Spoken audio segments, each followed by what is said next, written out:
எனக்கன்பான சகோதர சகோதரிகளுக்கு என் அன்பின் வாழ்த்துக்கள்.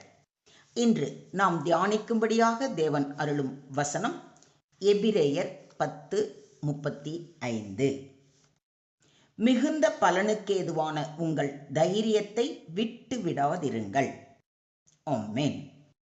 இன்றைய தியான வசனத்தின் மூலம் தேவன் நமக்கு சொல்வது, எந்த சூழ்நிலையிலும் விசுவாச தைரியத்தை இழக்காதீர்கள் என்பதாகும். கிறிஸ்தவ வாழ்க்கையில் சில நேரங்களில் சோதனைகள் வரும். ஜெபங்களுக்கு உடனடி பதில் கிடைக்காமல் போகலாம். மனிதர்கள் நம்மை கைவிடலாம், மனம் சோர்ந்து போகலாம். ஆனால் அந்த நேரத்தில்தான் நம் தைரியம் மிகவும் முக்கியம்.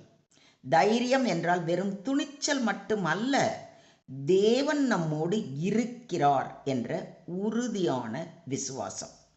தானியேல் சிங்க கெபியில் இருந்தாலும் தைரியத்தை விடவில்லை. தாவீது கோலியாத்தை பார்த்தபோதும் பயப்படவில்லை. பவுல் சிறையில் இருந்தபோதும் தேவனை துதித்தார். ஏன்? அவர்கள் மனித பலத்தில் அல்ல, தேவனுடைய வாக்குத்தத்தத்தில் நம்பிக்கை வைத்திருந்தார்கள்.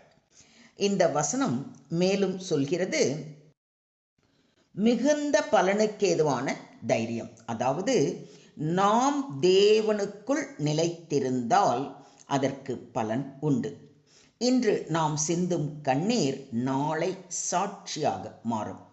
இன்று நாம் பொறுமையாய் காத்திருப்பது நாளை ஆசீர்வாதமாக மாறும்.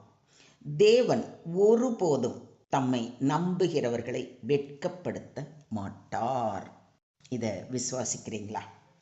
ஆகையால் எனக்கு அன்பான சகோதர சகோதரிகளே, ஜெபத்தை விட்டு விடாதீர்கள், விசுவாசத்தை கைவிடாதீர்கள், சபைக்கு செல்வதை நிறுத்தாதீர்கள்.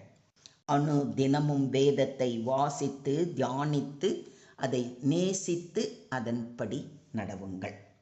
தேவன் தாமதிக்கலாம், ஆனால் தவற மாட்டார். உங்கள் தைரியம் வீணாகாது. கர்த்தர் உங்களுக்கு ஏற்ற காலத்தில் பெரிய பலனை அளிப்பார். கர்த்தர் உங்கள் ஒவ்வொருவரையும் தமது கிருபையினாலும் சமாதானத்தாலும் நிரப்பி விசுவாசத்தில் உறுதியாய் நிலைத்திருக்க பலன் தருவாராக. தேவனுக்கே மகிமை உண்டாவதாக. ஆமென்.